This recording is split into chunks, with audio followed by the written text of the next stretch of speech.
জীবনে চলার পথে আমাদের গন্তব্য যদি ঠিক না থাকে তাহলে আমরা খুব সহজেই ক্লান্ত হয়ে পড়ব।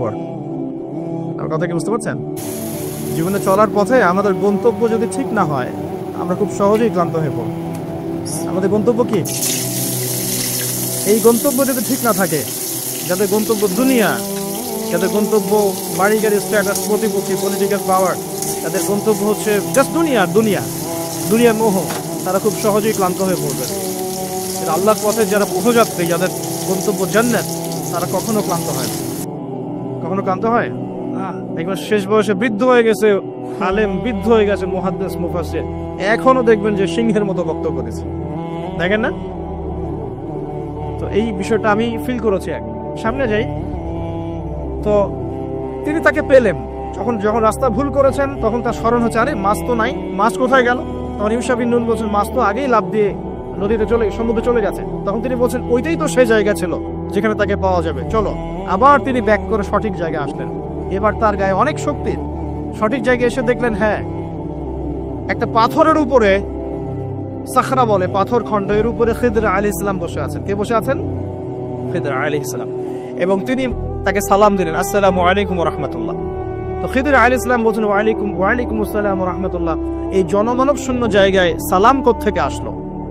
তখন মূসা আলাইহিস সালাম বলছেন যে, আমি মূসা। আমি কে? মূসা। খিদর আলাইহিস সালাম বলছেন, তুমি কি বনু ইসরাঈলের মূসা? তিনি বলছেন, আমি একটু পড়ে শোনাই। ক্বালা লাহু মূসা, মূসা আলাইহিস সালাম তাকে বলছেন, হাল আত্তাবিউকা আলা আন তুআল্লিমানি মিম্মা উল্লিমতা রুশদা। মূসা আলাইহিস সালাম তাকে বলছেন, হে খিদর আলাইহিস সালাম, আমি কি আপনার অনুসরণ করতে পারি এই শর্তে যে আল্লাহ আপনাকে যা শিক্ষা দিয়েছেন সেখান থেকে আমাকে কিছু শেখাবেন? স্টুডেন্টের মতো আসলেন। এবার খিদর আলাইহিস সালাম কি বলছেন? ইন্নাকা লা তাসতাতি'আ মা'ইয়া সাবরা।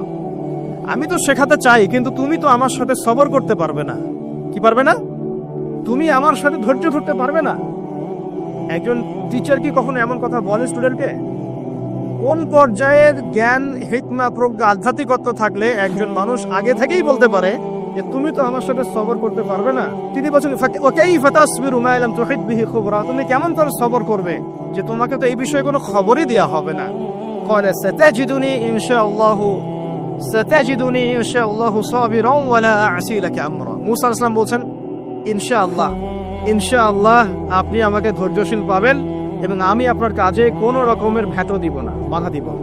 আপনি করেন যা ইচ্ছা, আমি আপনার কাজে কোনো বাধা দিব না। আচ্ছা, এবার তারা চলতে লাগলেন। ওকে, তিনি বললেন, ক্বালা ফাইন তাবা'তানি ফালা তাসআলনি আন শাই। খিদর আলাইহিস সালাম বলছেন, তুমি যদি আমাকে ফলো করতেই চাও তাহলে আমাকে কোনো প্রশ্ন করতে পারবে না। আমি যা করব চুপচাপ দেখতে হবে, পরে আমি তোমাকে জানিয়ে দেব, কিন্তু তোমার কোনো প্রশ্ন করা চলবে না। এমন কোন টিচার দেখেছেন ছাত্রকে বলে প্রশ্ন করতে পারবে না? যা পড়াচ্ছি পড়, যা বোঝাচ্ছি বুঝো, যেমনি চালাচ্ছি চলো। পৃথিবীর সবচেয়ে জ্ঞানী মানুষ কে? খিদর আলাইহিস সালাম। এবার চলছেন, ফানতালাকা, তারা দুজন চলতে লাগলেন, হাত্তা ইযা রাকিবা ফিস সাফিনা খারাকাহা। আমি শর্ট করে বলছি। তারা চলতে লাগলেন একটা নৌকা, এই নৌকায় করে তারা একটা নদী পার হলেন। এই নৌকার যে মাঝি বিনা পারিশ্রমিকেই তাদেরকে পার করালো। কিনারায় যাওয়ার আগেই খিদর আলাইহিস সালাম নৌকার তলদেশটা ফুটা করে ফেললেন। কাজটা কি ঠিক হলো? বিনামূল্যে একজন আমাকে সার্ভিস দিল এবং খিদর আলাইহিস সালাম তার তলদেশ ফুটা করে ফেললেন। মূসা আলাইহিস সালাম এবার দেখে বলছেন যে, আপনি এটা কি করলেন? লাকাদ জি'তা শাইআন ইমরা। আপনি একটা জঘন্য কাজ করে ফেললেন। যারা আমাদের এত উপকার করলো আপনি তার তলদেশ ফুটা করে ফেললেন। এবার খিদর আলাইহিস সালাম বলছেন, আমি তো বলেছিলাম, আলাম আকুল লাক, আমি তোমাকে কি বলি নাই, ইন্নাকা লা তাসতাতি'আ মা'ইয়া সাবরা, তুমি আমার সাথে সবর করতে পারবে না? এবার মূসা আলাইহিস সালাম বলছেন যে, ঠিক আছে, লা তুআখিযনি বিমা নাসিত ওয়া লা তুরহিকনি মিন আমরি উসরা। আমি যেটা ভুলে গিয়েছিলাম এই বিষয়ে আমাকে আর পাকড়াও করেন না, এরপর থেকে আমি আর কোনো সমস্যা করব না ইনশাআল্লাহ। ঠিক আছে। আবার তারা চললেন। চলতে পথে এবার একটা বালকের দেখা, ছোট। ফানতালাকা হাত্তা ইযা লাকিয়া গুলামান ফাকাতালা। এবার তারা চলতে গিয়ে একটা গোলাম, মানে কি ছোট বালককে গোলাম বলে না? জান্নাতে গিলমান থাকবে না, ছোট ছোট বাচ্চারা, গোলাম, তাকে ডেকে নিয়ে এসে খিদর আলাইহিস সালাম, এটা তো নৌকা ফুটা করাকে তিনি চ্যালেঞ্জ করলেন, এবার তো বাচ্চাকে ফুটা করে ফেলেছে। এবার তিনি বলছেন যে, সুবহানাল্লাহ, قال أقتلت نفسا زكية بغير نفس لقد جئت شيئا نكرا। আপনি নিষ্পাপ একটা নিষ্পাপ পবিত্র একটা বাচ্চাকে এভাবে হত্যা করে ফেললেন, আপনি তো একটা জঘন্য অপরাধ করে ফেললেন। কে বলছেন এই কথা? মুসা আলাইহিস সালাম। আবার তিনি বলছেন قال ألم أقل لك إنك لن تستطيع